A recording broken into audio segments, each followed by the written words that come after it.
Alors, il y a une façon très simple, ou en tout cas plutôt catégorique, de définir la procrastination. C'est un comportement où on va retarder à plus tard une tâche de manière volontaire, et alors que ce n'est pas nécessaire.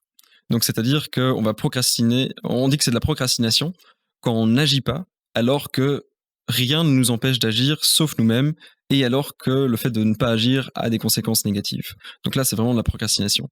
Si par exemple, on est obligé de remettre à plus tard une tâche, alors que c'est en dehors de notre contrôle, par exemple, une maman ou son fils tombe malade, alors qu'elle avait prévu de travailler le matin même, ben, on va pas dire qu'elle procrastine sur le fait de travailler, non, il y a une vraie urgence qui lui demande d'aller chez le docteur. Pareil, parfois, il faut retarder le fait de se mettre en action sur une tâche parce qu'on sait tout simplement pas faire la tâche.